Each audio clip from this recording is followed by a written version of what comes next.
le journal. Bonsoir à tous, les titres de votre journal. Rose Christiane Osuka Raponda, auditionné ce matin à l'Assemblée nationale. Le Premier ministre a expliqué aux députés le bien fondé du projet de loi portant modification de la Constitution. Lutte contre la corruption et le racket. Le commandement chef de la gendarmerie nationale rappelle à l'ordre ses troupes en charge de la régulation et du contrôle du trafic routier. Le Gabon réintègre l'initiative pour la transparence des industries extractives afin de mieux gérer ses ressources naturelles. La décision a été annoncée cet après-midi au cours d'une conférence de presse animée à Libreville par les membres du gouvernement concernés par la question. Et puis sport, football, match aller des 16e de finale de la Ligue des champions africaines. Wengidi Sport du Gabon s'est incliné à domicile 2-1 face au tout-puissant Mazembe de RDC.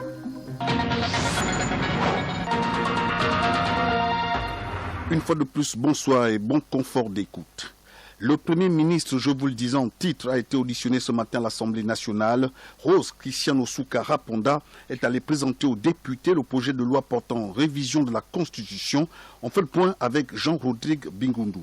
À l'origine de cette révision constitutionnelle initiée par le gouvernement en application des dispositions de son article 109, des vides juridiques constatés par le constituant et le renforcement de l'état de droit. Face aux honorables députés, membres de la Commission des lois, des affaires administratives et des droits de l'homme, la Première ministre Rose Christiane Osuka Raponda décline les mobiles qui sous-tendent cette révision.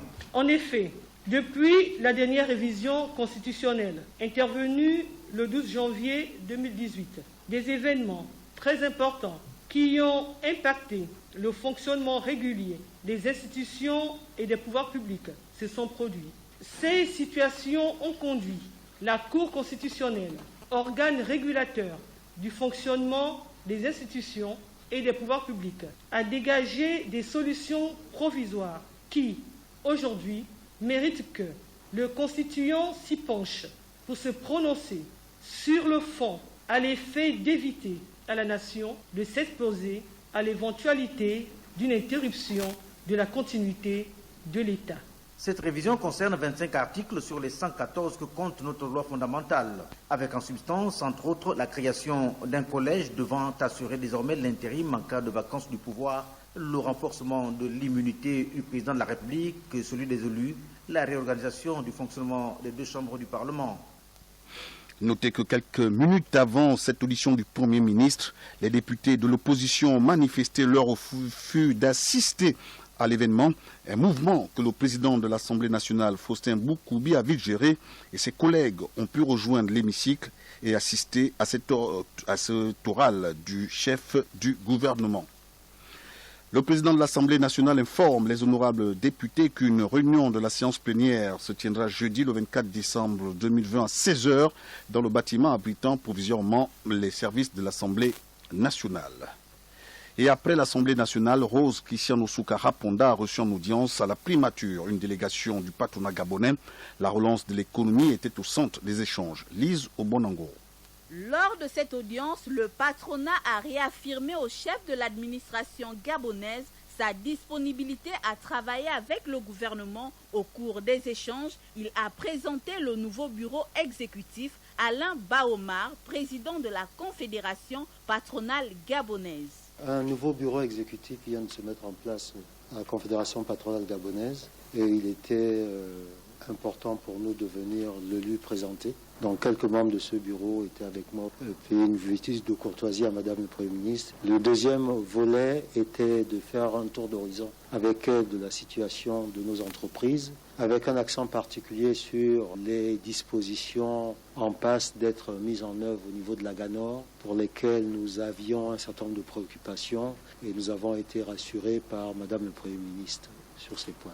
Le président de la CPG a reconnu les efforts menés par l'équipe dirigée par Rose Christiane Osuka Raponda en cette période de crise sanitaire. Tous les secteurs de notre économie sont touchés par la baisse d'activité qui a été générée par cette crise. Donc aujourd'hui, nous essayons de repartir. Nous sommes partenaires du gouvernement dans les efforts pour la relance de cette économie et il est important en tant que partenaire de se coordonner et donc c'est là l'objet de ce type de rencontre. Rappelons que la CPG est créée en 1959 sous l'appellation d'Union interprofessionnelle du Gabon, structure œuvrant non seulement pour l'assainissement du climat des affaires, mais aussi de la promotion et de la défense des intérêts des entreprises adhérentes. On en a fait également mention titre. Le Gabon décide de réintégrer l'initiative pour la transparence des industries extractives. Objectif, mieux gérer ses ressources naturelles. L'annonce a été faite cet après-midi à Libreville au cours d'une conférence de presse. Le compte rendu avec Raymond Savou.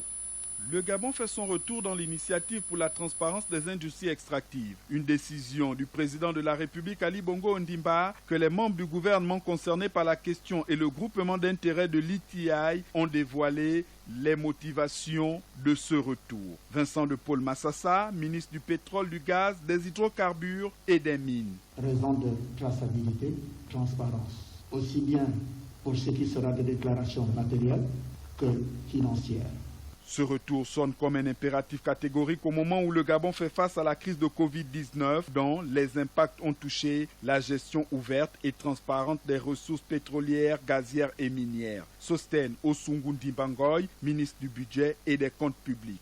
C'est un outil qui nous permettra d'identifier et de traiter sur l'ensemble des chaînes de valeur des industries extractives les faiblesses de gestion de nos ressources naturelles par le renforcement des systèmes d'information et de collecte des données, pour améliorer le système de collecte et de traçabilité de nos ressources pour financer les défis urgents du développement. La définition de l'ITI, les enjeux du retour du Gabon dans l'ITI et les actions concrètes réalisées jusqu'à ce jour par le Gabon ont été présentées par le ministre de l'Économie et de la Relance, Nicole Janine Lidi Robotimbou. L'ITI est un mécanisme de rapprochement des données. Ce retour va nécessiter le renforcement du débat public en améliorant la compréhension du public sur les sujets relatifs aux revenus et aux dépenses. Améliorer le climat des affaires et celui des investissements. La prise d'un décret, le décret 579 qui mettait en place le groupe pour un retour du Gabon à l'initiative. Le Gabon adhère pour la première fois à l'ITI en 2003. Il avait été suspendu en 2013 pour avoir été incapable de fournir les rapports des années 2009, 2010 et 2011. La suite du journal avec la lutte contre la corruption et le racket au sein de la gendarmerie nationale. Une déclaration du commandant-chef de ce corps faite ce mercredi rappelle à l'ordre les différents agents impliqués dans cette pratique. Un numéro vert, le 1101, a été mis en place pour toute dénonciation. Je vous propose un extrait de cette déclaration lue par le capitaine Alexis Changa Vwendi, c'est le directeur des relations publiques de la gendarmerie nationale. Propos recueillis par Achille Mwanda-Moussouti.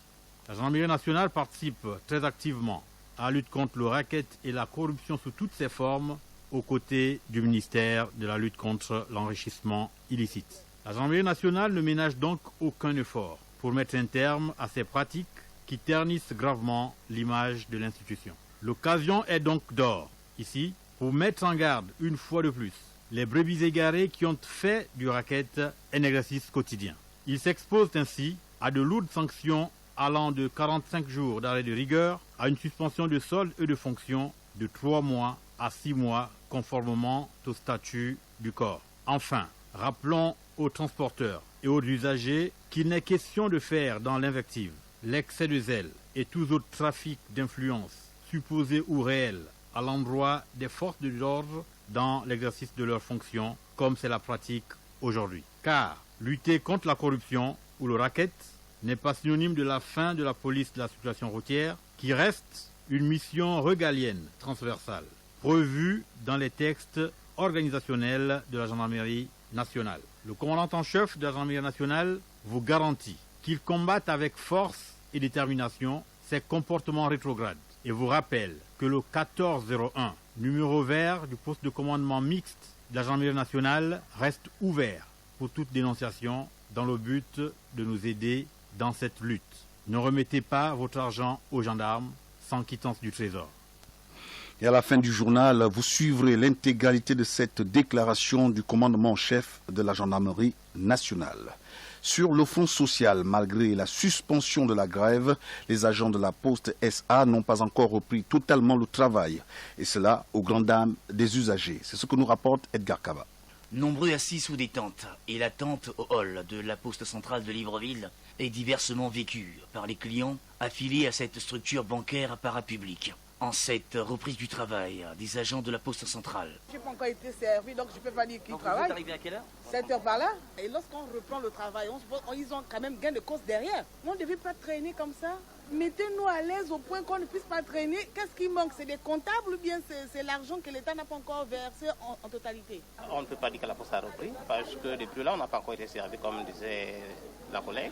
Nos épargnes sont là bloquées, on ne sait pas ce qu'il y en a. Nos salaires pour toucher ça. Nous sommes même patients parce qu'on devrait être déportés dans d'autres structures.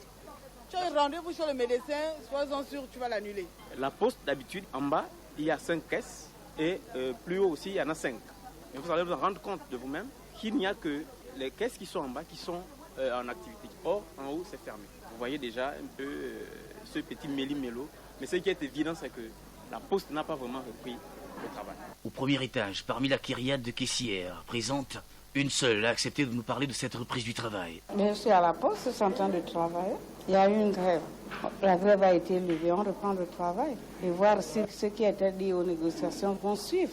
On est là, on ne peut pas continuer à pénaliser les clients. Dans l'autre pièce, à côté, plusieurs personnes font le rang pour toucher leur salaire. Et bien là, la satisfaction diffère d'un individu à un autre. Quelques réactions à chaud. On m'a payé, je suis servi. Il n'y a pas de grève, Tout est bien. On est servi. Je suis client de la Poste. Au moment où nous quittions la Poste centrale de Libreville, seulement quelques agents étaient à leur poste de travail et le service allait très lentement. Et du côté de l'école normale supérieure de Libreville, on fait état des heurts aujourd'hui entre étudiants et éléments des forces de l'ordre. C'est à la suite des mouvements d'humeur des étudiants qui réclament le paiement de 6 mois d'arriérés de bourse. Nick Jocelyn Fouba. On manifeste notre mécontentement. Ils nous interdisent d'avoir accès à notre école. La tension était haute ce mercredi 23 décembre du côté de l'école normale supérieure, perturbant ainsi la circulation et la quiétude des habitants de cette partie du Grand Libreville. Étudiants et les éléments de force de sécurité se sont affrontés. Il faut souligner qu'on manifeste passivement au sein de notre établissement, sans violence. Comme toujours. Ce sont les adultes qui gèrent ce dossier. Il faut le dire que l'administration refuse de communiquer avec nous sur le pourquoi du retard. Qu'est-ce qui justifie un tel comportement, sachant que l'école se veut comme un lieu de socialisation, de modélisation de l'individu en vue d'optimiser son intégration sociale et professionnelle? Quelques étudiants à chaud ont réagi. On réclame nos allocations d'études, nos pré-salaires.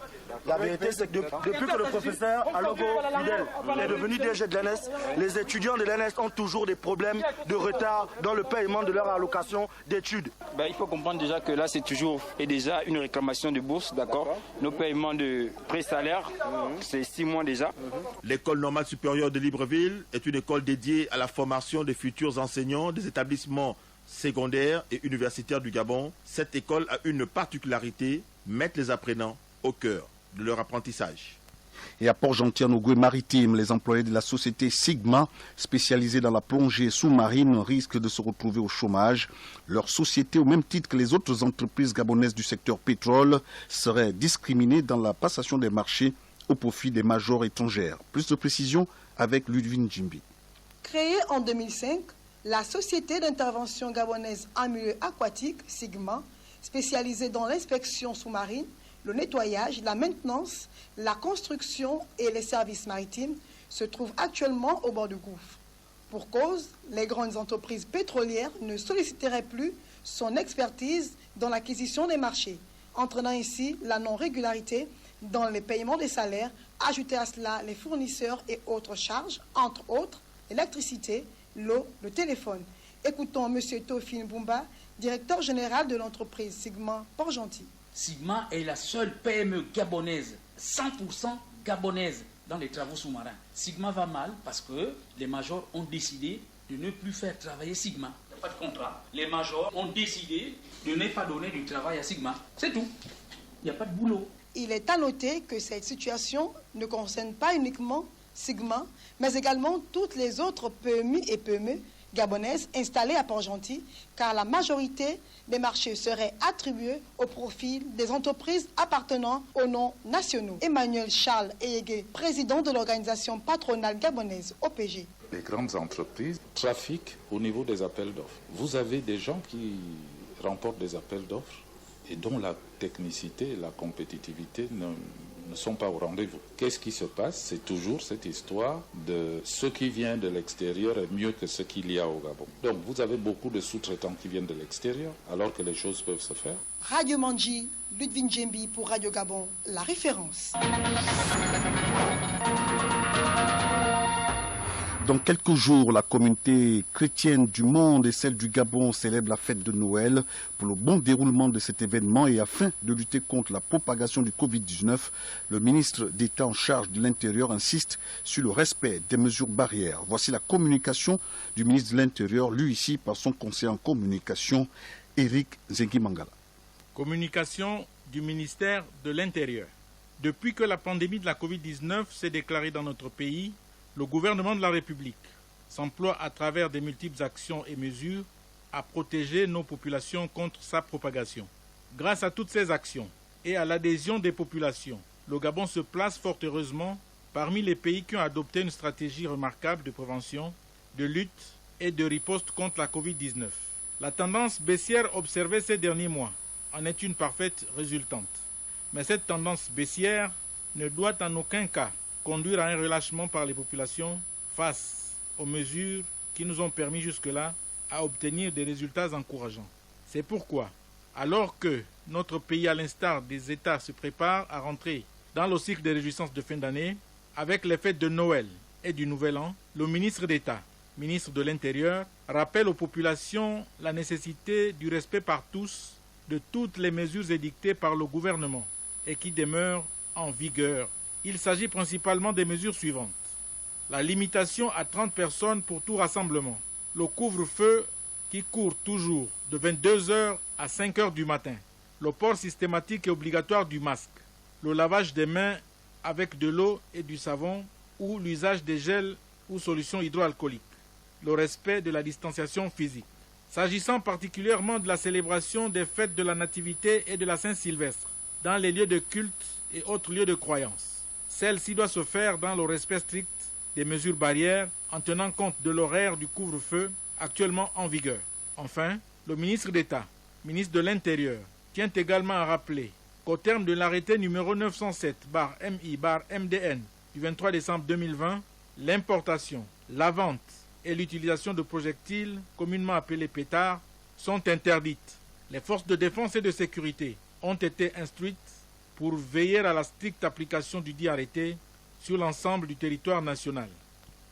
Et ces mesures barrières sont respectées depuis longtemps par les magasins de vente de jouets, mais ils s'inquiètent en ce moment du manque de clientèle. Le constat est fait à Libreville par Chansia Okologo.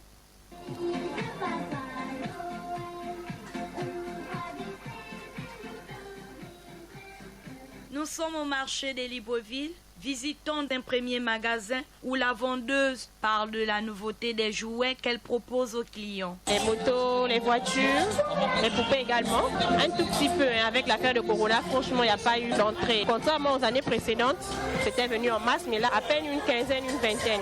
Quelques voitures. Les parents viennent, mais l'engouement n'est pas comme les années précédentes. Non loin de là, Ali tient également un magasin de jouets. Il nous parle du contexte actuel qui impacte négativement son activité.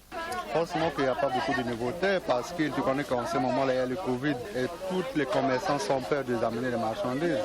À cause de ça, tu ne vois pas qu'il y a beaucoup de monde comme l'année passée. Ça, c'est les anciens stocks, les petits poupées, les petites voitures télécommandées, les choses de vaisselle, c'est comme ça. Mais il y a beaucoup de monde, mais les gens ils n'achètent pas trop. Oui, regarde, peut-être que demain, il doit venir acheter. On pense que demain, qu'il y aura le travail. Là, il y a beaucoup de choix.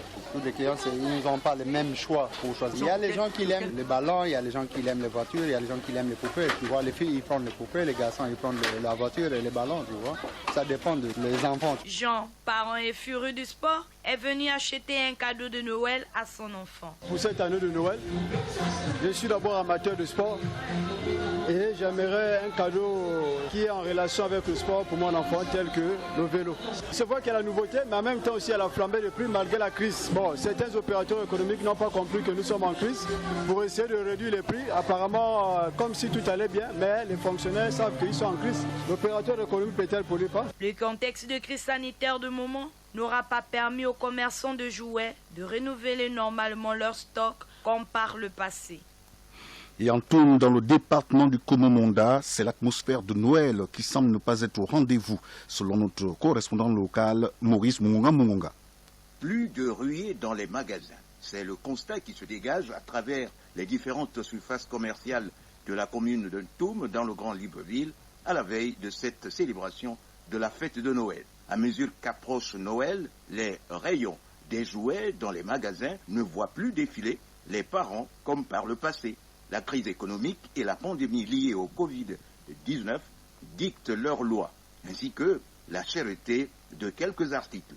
Une situation qui inquiète certains compatriotes que nous avons rencontrés. Il y avait des cadeaux qu'on nous donnait, les gratifications, on payait les enfants les cadeaux, et il y a des moments qu'on partait avec les enfants dans nos endroits là où on travaille, dans les sociétés, on donnait nos enfants des cadeaux. Mais cette année-ci là, ça devient difficile et pénible pour nous. On n'a pas d'argent, on n'a pas de cadeaux, il n'y a pas de travail, on ne sait plus. Et le corona est venu encore tout chambouler. Vraiment, les prix sont trop forts au marché. Même une petite poupée pour faire cadeau à ton enfant, tu n'arrives pas. Et des députés qui sont dans la commune ne voient pas que vraiment leurs adhérents sont en train de s'assombrir. Selon moi, le constat est celui-ci. La fête de nativité, en Ntoum particulièrement, ne se ressent pas par rapport aux années précédentes. Les années précédentes, à partir de ce moment, il devait déjà avoir un certain mouvement, un certain engouement. Dans certains magasins, on devait déjà avoir une certaine affluence de gens pour aller acheter les cadeaux de leurs enfants, ainsi de suite. La notion de cadeau de Noël n'étant plus exclusive aux jouets, des livres scolaires, habits ou tenues vestimentaires, selon certains parents, sont aussi offerts lors de cette fête de la Nativité. Enfin, dans les différentes paroisses et églises, les messes de minuit ne seront pas célébrées cette année comme il est de tradition. Le couvre-feu instauré dans notre pays devant être respecté. Toum, Maurice Mungonga. Pour Radio Gabon, la référence. Et dans le Moyen-Ogoué, la direction provinciale du commerce a respecté la tradition de la fête de Noël en offrant à ses agents de quoi bien passer la fête. C'est ce que nous rapporte Estaki Ibongangimbi. Tradition et engagement respectés par la direction provinciale du commerce Moyen-Ogoué qui a organisé le 22 décembre 2020 au sein de l'institution un arbre de Noël à l'intention des enfants des agents. Le directeur provincial du commerce Moyen-Ogoué parle du format maintenu pour cette session Covid-19 oblige. Joseph Mbini Boutitou. Ceci devient comme une tradition au niveau de la direction provinciale du commerce dont j'ai la charge. À pareilles circonstances, notamment entre le 22 et le 23, nous organisons souvent l'arbre de Noël, une cérémonie avec les agents. Cette année a été une année particulière. Compte tenu de la pandémie, nous avons eu un format assez réduit où nous avons distribué. Nous avons pensé qu'au lieu de distribuer les cadeaux avec les enfants, nous avons pensé donner une modeste contribution à nos agents pour qu'eux-mêmes ils aient acheté des cadeaux et fêter avec les enfants à la maison. Sentiment de satisfaction exprimé par un des bénéficiaires. C'est une joie d'être congratulé ce jour parce que cette période, tous les parents ne sont pas en possession d'offrir quelque chose aux enfants. Voilà. Malgré la pandémie que nous traversons, donc nous rentrons tous ce soir des réjouis que notre chef hiérarchique ait pensé à nous donner un présent pour penser à offrir quelque chose à nos enfants pour la fête de Noël. Une photo de famille a mis fin à cette cérémonie. Lambaréné Estaki Ibwangangimbi pour Radio Gabon, la référence. Sans transition, l'actualité à l'international avec Clovis Mabika Manfumbi. On va la chercher d'abord en France. Le Conseil d'État valide la fermeture des cinémas et théâtres au vu du contexte sanitaire. décidé par le gouvernement jusqu'au 7 janvier, au moins au vu du contexte sanitaire et du risque d'augmentation de l'épidémie à court terme saisi par les professionnels de la culture. Notons que la haute juridiction administrative leur a toutefois donné partiellement raison en précisant que si la situation venait à s'améliorer sur le front du coronavirus, leur fermeture ne pourrait être maintenue au seul motif qu'il existe un risque de contamination dans ces lieux. L'opposant ivoirien Maurice Kakou, numéro 2 du PDCI, atteint du Covid-19, est hospitalisé en France où il a été évacué en urgence dans la nuit de samedi à dimanche à raison de complications cardiovasculaires. Toujours en Côte d'Ivoire, le Front populaire ivoirien, proche de Laurent Koudou-Gbagbo, est disposé à participer aux prochaines élections législatives, municipales et régionales. C'est ce qu'a affirmé son secrétaire général Assao Adou dans un communiqué rendu public ce 23 décembre 2020. Enfin, aucun nuage dans le ciel des relations bilatérales entre le Cameroun et la Guinée équatoriale voisine. C'est justement cette proximité géographique que les liens qui unissent les peuples des deux États et qui amènent les dirigeants de ces pays membres de la communauté économique des États de l'Afrique centrale, CEMAC, à se concerter de façon régulière. C'est le sens qu'il faut donner à l'audience accordée hier après-midi au Palais de l'Unité par le président de la République.